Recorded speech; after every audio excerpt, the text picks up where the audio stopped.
Right. Let's talk about asexual reproduction in the zygomycota. Now, they're going to be able to reproduce asexually in favorable conditions and sexually in non-favorable conditions. So this is the way it works. Asexual, what happens is in a zygomycete, the above ground hyphae, the stalk, is called a sporangiophore. And at the very top of the sporangiophore, there is going to be a sac that's holding the spores, and that's called a sporangia. Now, the sporangia is very protective, and it keeps those spores from drying out. Also, remember the part of the hyphae that's coming down onto the surface of the food, those are called the stolons, and then the hyphae that is penetrating the food is called the rhizoids. So there is different names for different parts of the hyphae. The above ground part, the stalk, is the sporangiophore. The case at the top is called a sporangia. The hyphae that are on the surface of the food is the stolon, and then what's penetrating is called the rhizoids.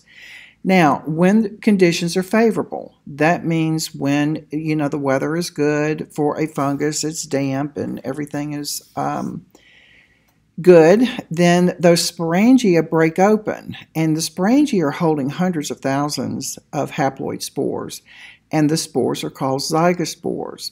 The spores follow the name of the phylum. When wind blows, it's going to blow into a favorable area, and then what's going to happen is those spores are going to land, and then it's going to have a new hyphae. Now, this is if conditions are favorable. If conditions are not favorable, then it's going to reproduce sexually. So here's a picture of it. I'm not going to put a picture of it.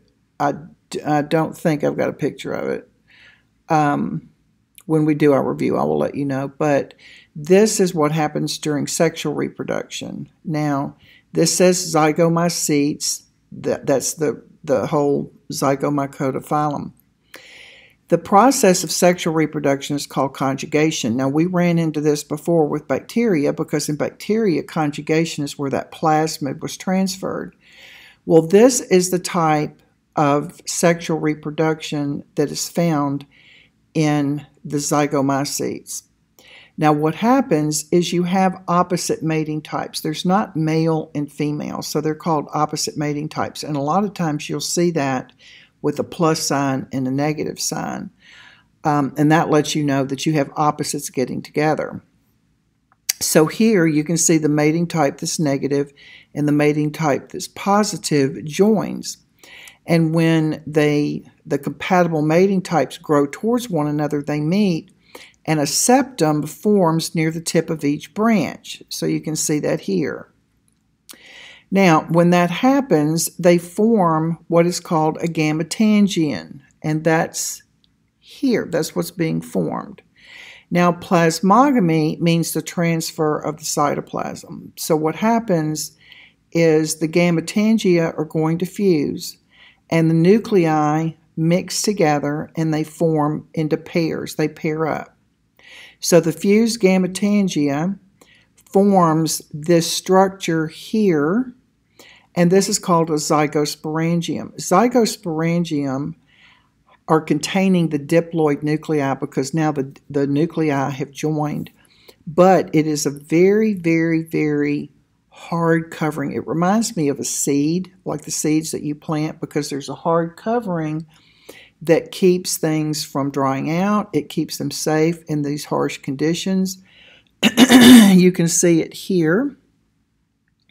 And then the diploid nuclei in favorable conditions will undergo meiosis, and then we're going to have a new sporangiophore growing. So this is what happens in sexual reproductions. And down here, it's showing you asexual.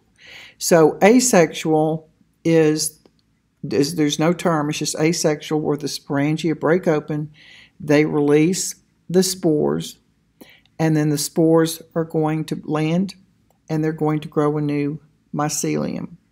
With opposite mating types in sexual reproduction, it's conjugation. They form a gametangia when they fuse. The nuclei are going to pair up. The cytoplasm, which is plasogamy, is going to fuse. And you get what is called a zygosporangium. The zygosporangium can remain that way until favorable conditions, where it will undergo meiosis, the diploid nuclei will split, and we're back to square one. So it's a little bit different between sexual and asexual reproduction. Now, moving into ascomycetes. Ascomycetes are our sac fungi. And the reason they're called sac fungi is because at the top they have a sac called an ascus. The ascus is a compartment where the spores are formed.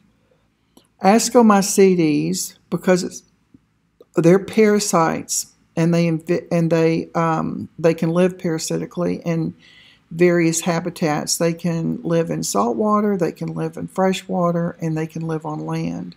This is also the phyla that our yeast is going to belong to.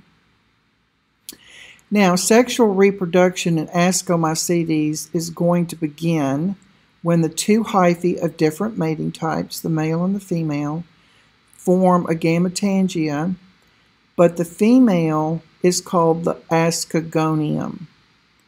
The male is called the antheridium. The antheridium was going to be the same in plants. So we have opposite mating types, and there's not really a male and a female, but one of them is called the ascogonium, and the other one is called the antheridium.